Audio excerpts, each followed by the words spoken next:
We've all seen trolls and comments about the so-called real men. Now, of course, we know that term with a slightly different flavor to it. We know that from, say, PUAs. They talk about alpha men. And, of course, real men, we hear that in the media, too. Where have all the real men gone?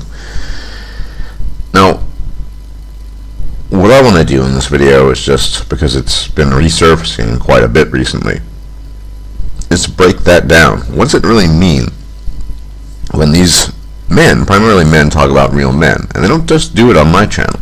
They do it on Man Will Miss channel, they do it on Barbara Russell's channel, so on and so forth.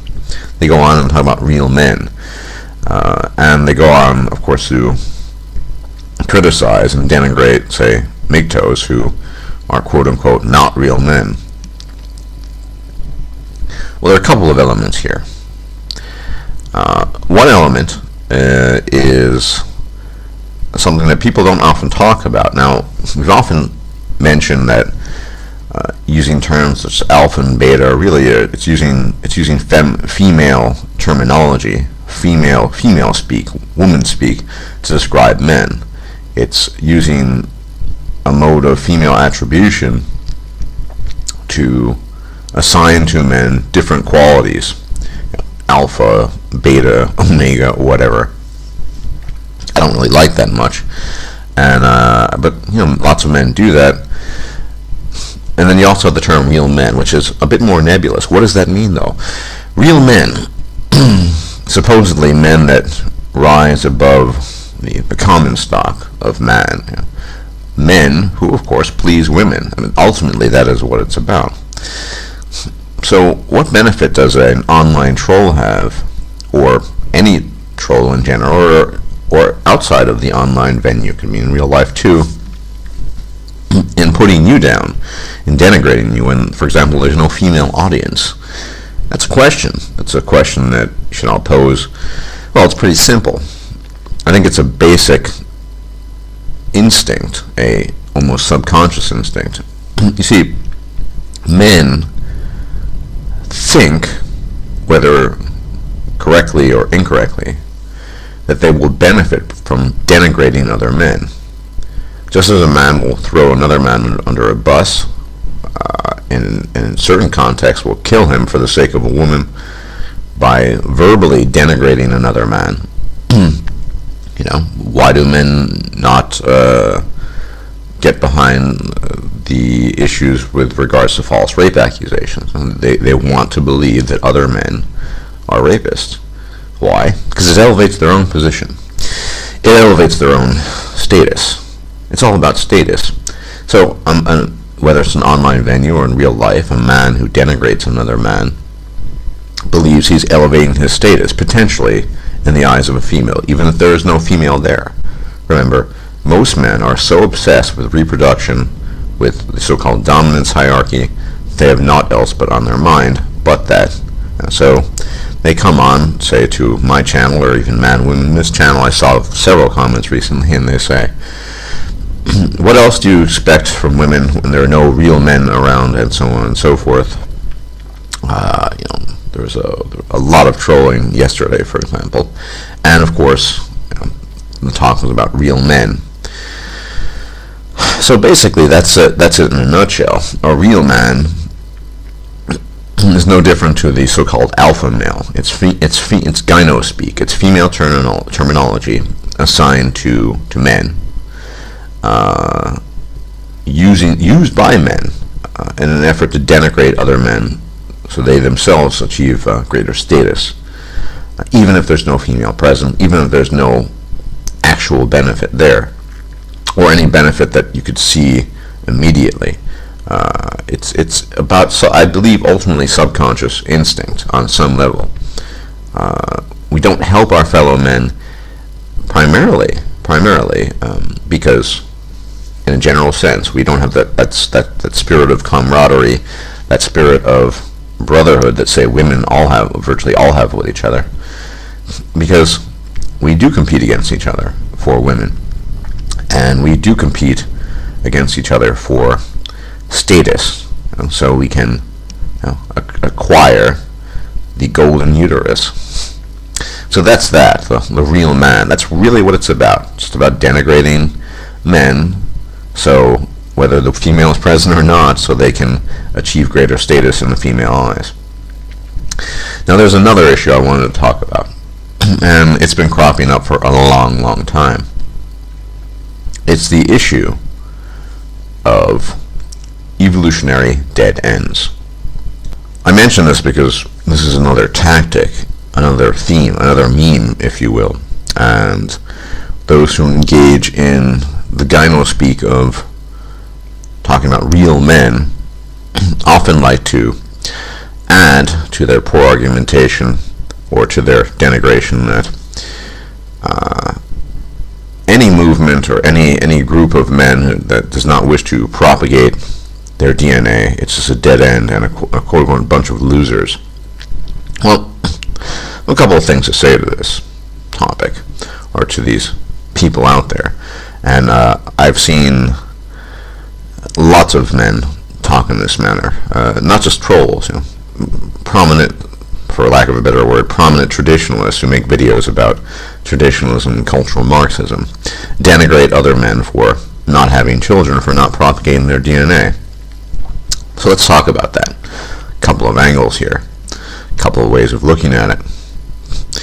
Now, no one's denying, I am a biological determinist, so no one's denying that the purpose, for lack of a better word, and henceforth, when I talk about purpose, I don't really mean there's a purpose. Biology has no purpose in that sense, but it's just for convenience. Purpose of life, of living organisms, is to propagate itself, to replicate itself.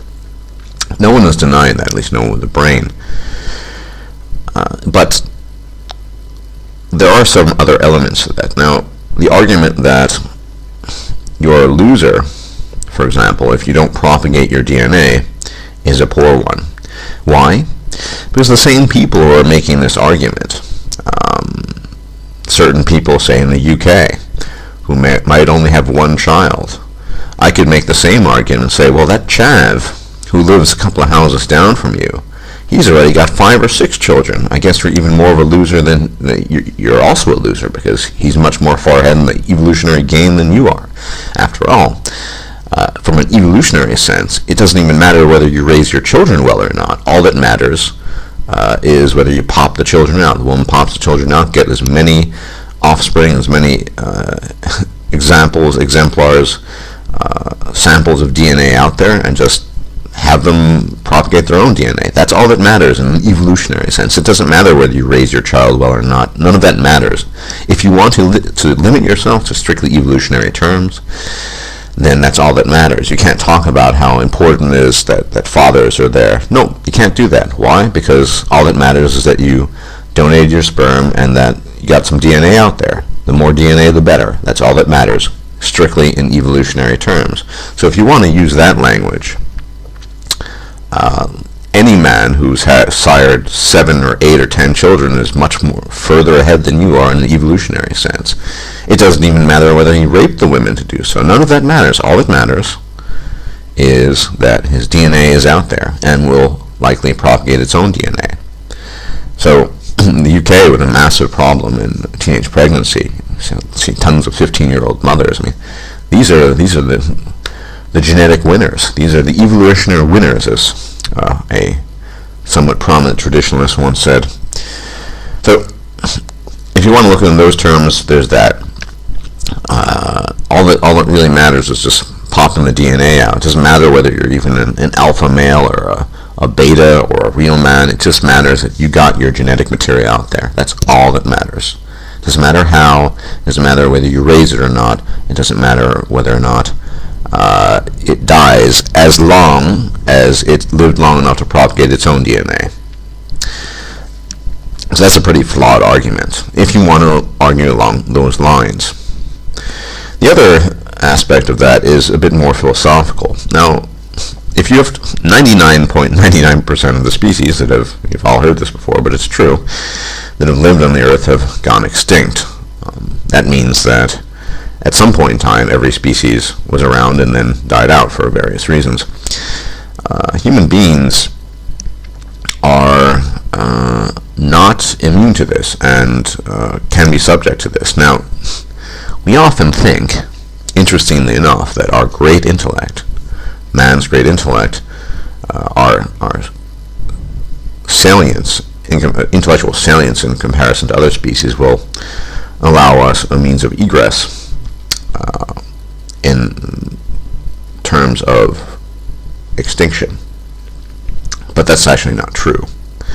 If you look at the track record of successful species, it's the least sophisticated species, the least complex species, certainly the least intelligent, the bacteria, the arthropods. These are the ones that in some way, shape, or form have survived in more or less the same form, with very little distinction, over a period of millions and millions of years. Not the complex species. I mean, how many giant sloths do you see these days? You know, they died out in the Pleistocene. They were huge. Mastodons, none. Saber-toothed cats, none. Neanderthal, very, very, very, very, very, very closely related relative to us, probably able to reproduce with us, died out as well. So you see what I'm getting at? That it's not the complex species that will that survive usually. It's the really, really simple, uncomplicated, simply structured, dumb, meaning they have almost no intellectual hardware going for them, species that end up surviving. Why am I mentioning this?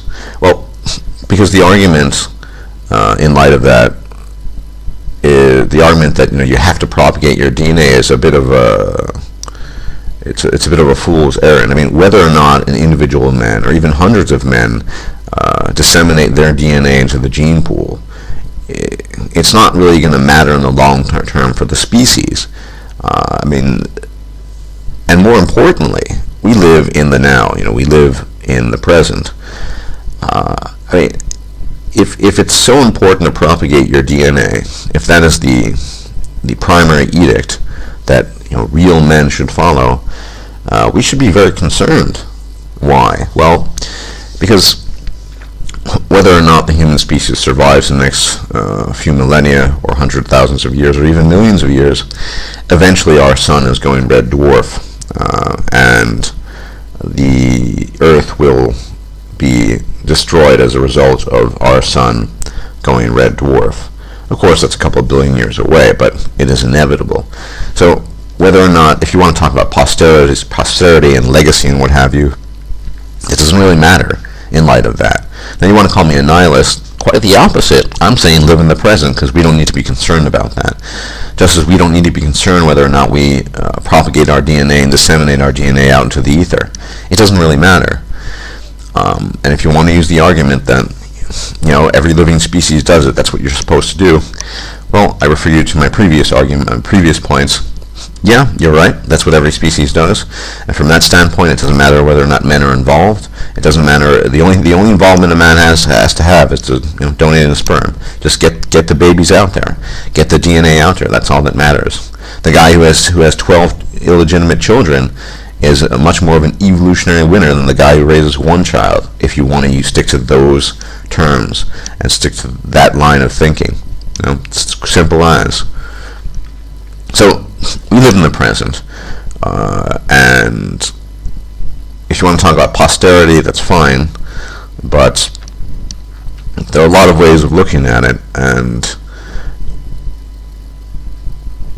living in the present, what matters is our contributions in the present, not whether or not our genetic legacy is going to be around in 10,000 years.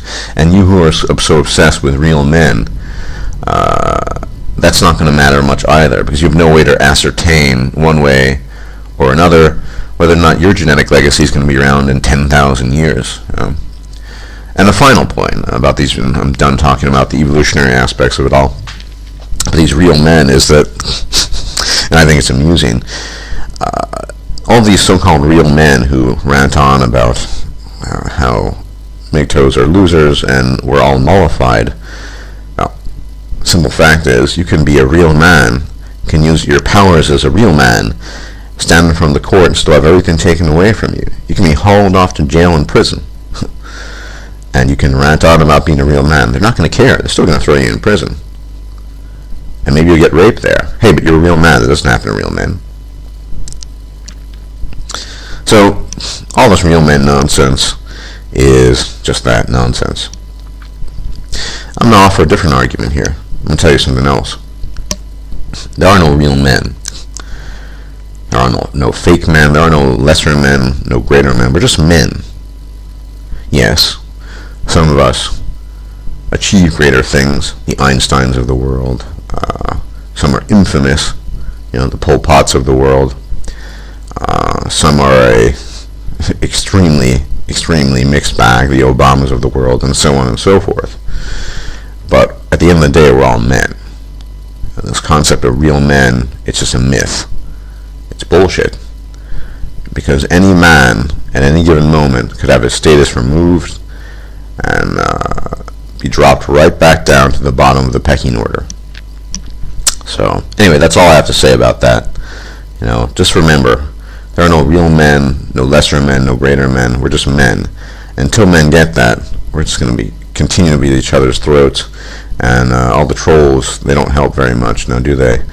If we want to develop a spirit of camaraderie and foster cooperation and teamwork without letting our instincts get in the way, we need to start looking at the problem, and we need to start looking at men as men, not as real men, not as this kind of man, alpha, beta, just men. We're just men.